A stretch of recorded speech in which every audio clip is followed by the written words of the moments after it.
Hey, happy Thursday night. It is your third flip video this week. I'm sure you are sick of hearing my voice at night, but it's your last one for this foldable, so that's good. So in order to do this flip fold or this video, you have to have the flip foldable that we worked on in class, the one with the different types of sentences, simple sentence, compound sentence, and complex sentence. And today we are obviously going to be talking about complex sentences.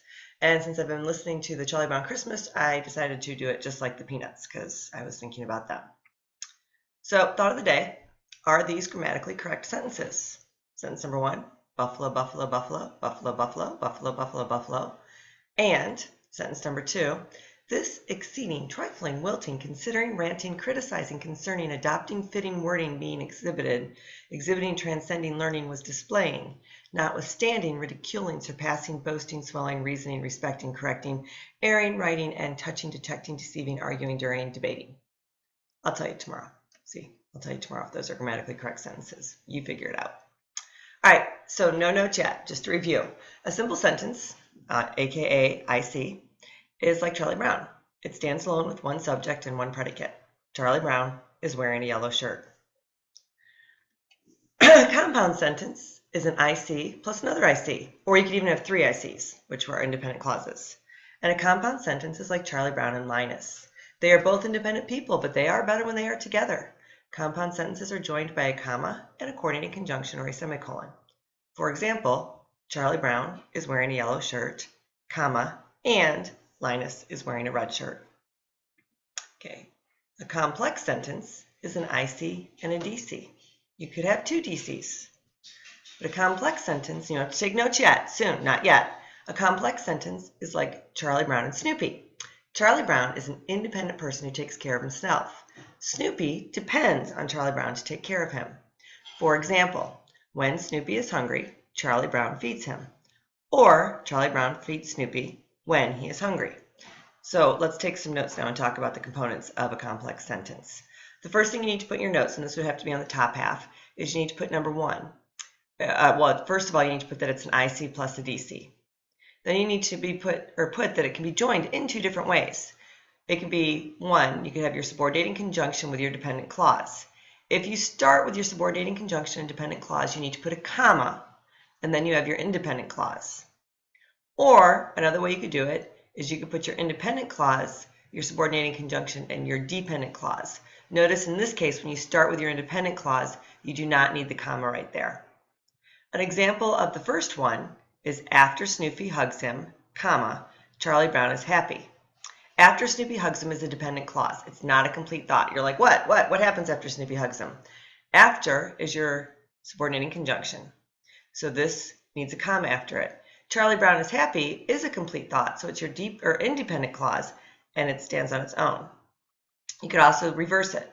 Charlie Brown is happy is your independent clause. After is your subordinating conjunction. Snoopy hugs him. After Snoopy hugs him is your dependent clause. And don't forget to find your noun-verb teams. Snoopy hugs and Charlie Brown is.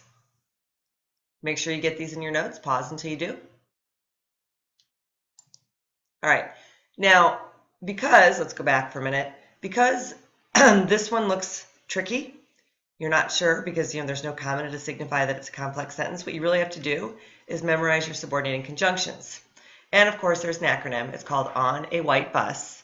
You are going to have to memorize these. These are going to be on your quiz, not tomorrow, but they're going to be on your quiz next week or the week after. It'll be on a quiz soon. Just go with that. So O stands for only if. N stands for now that. A stands for after, although, and as. W stands for when, while, and where. H stands for however. I stands for if. T stands for then and though. E stands for even though. B stands for because and before. U stands for until and unless. And S stands for since and so that.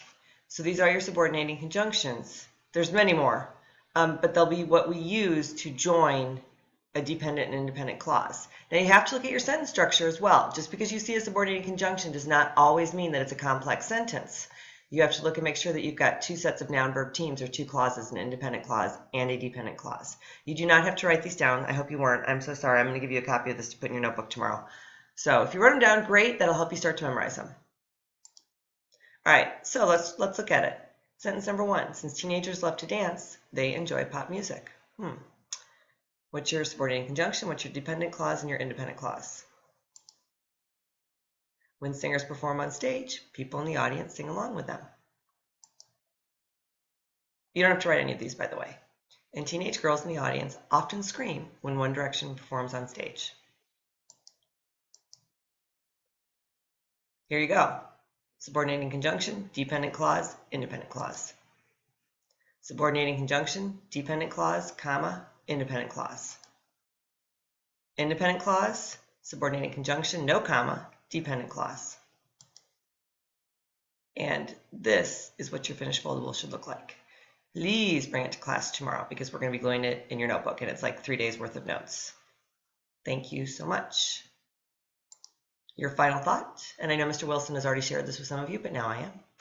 A cat has claws at the end of its paws, and a complex sentence has a pause at the end of its clause, but only if it starts with a subordinating conjunction and a dependent clause. Tomorrow, we're going to talk about compound complex sentences. I know, pretty exciting. Have a great night.